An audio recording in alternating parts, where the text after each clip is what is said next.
In this video, we're going to take a look at the limited edition of the newest Neptunia game, Neptunia Game Maker Revolution. Thank you to Idea Factory for providing me with the North American PS5 limited edition. The LE and also the standard edition are available for PS4, PS5, and Nintendo Switch, just so you know. Obviously, there will be a game review on a later date, but it's the limited edition we're taking a look at in this video. The package arrived well padded. The game and exclusive Idea Factory online store trading card are separate from the LE box. Makes me wonder if we'll ever see a Nep LE again where the game is actually inside the box. Since they're out, let's take a look at the game and trading card. The trading card is exclusive to the online store, I already said that. This is number 64, May 2024.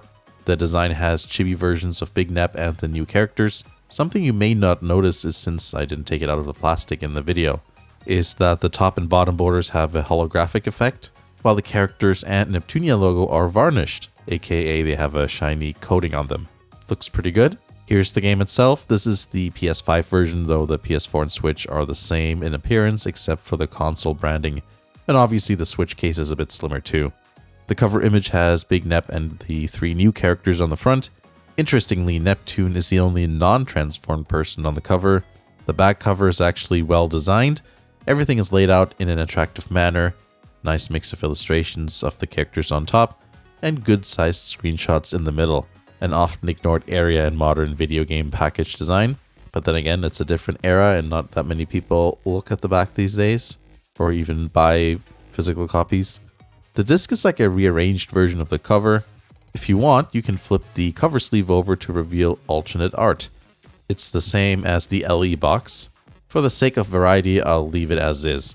This seems to happen a lot lately. It would be nice if the alternate cover art was like a truly unique piece, but you know, speaking of LE box, this is what this is, obviously. I'm pretty sure this is the only time, this is only 1 out of 2 times that we have a creamy yellowish theme on a limited edition Neptunia game. The other being Rebirth 3. In this case, there's an office/stationery theme going on. So it's supposed to have this post-it note, manila folder sort of look. Nothing too important happening on the back there. Once we open it up, we can see that the design wraps around on the cover, while the inside outer back portion also has a design with the main characters on them. On top, we have the cloth posters, which there's 2 of. I'm leaving them in the package, but I'll show you what they look like on screen. It's Noir on a wedding dress, or in a wedding dress, sorry. And also just an image of the standard game case art. And I'll show you a close-up of the quality as well. Looks like it's quite a soft material. After that, we have the steel game case. I always like how they make sure to include the effect of the shiny metal in the art. Seems to work well, especially with the theme of these games. Big Nep in both modes on the front, with the 3 new characters on the back also transformed. Interestingly, you really notice that the colors are more saturated here. I'm not sure why that is, but it's noticeable that the colors pop much more than anything else in this LE here. The inside has a very dynamic action sequence going on. Obscured eyes for some reason.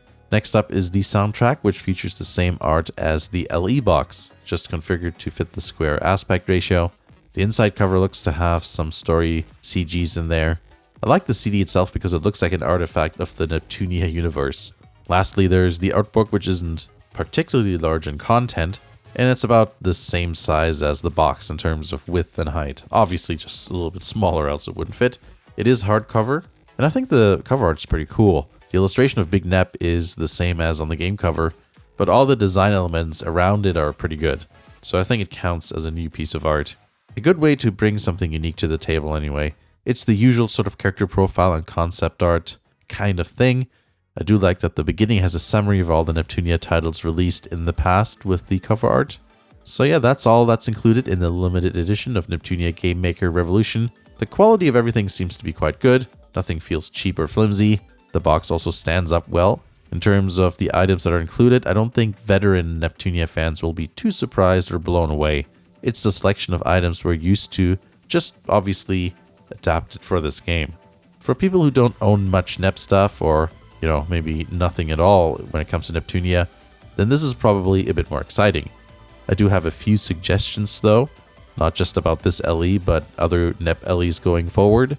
Something I would like to see is stuff that's a bit more referential. For example, this game is about game development. On the cover we see Big Nep and her lanyard, which has her company ID. So maybe why not include that as an item for the limited edition? A lanyard would be cool since it's a useful item that you might want to use in your everyday life, and yeah, I wouldn't mind something like that. And also it wouldn't be too difficult to print off Neptune's ID, right?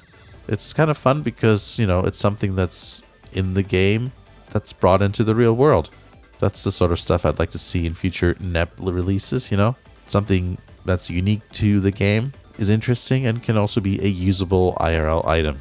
I think there's room in terms of including some sort of interesting items in the LEs that hopefully will make some old fans or old Nep fans a bit more excited, so we don't have this repetition of having the same items over and over again. So yeah, that's that. Overall pretty decent and fun. Like I said before, there's a review coming up in the future of the game, so stay tuned. Thanks for watching, and I'll see you again in the next video.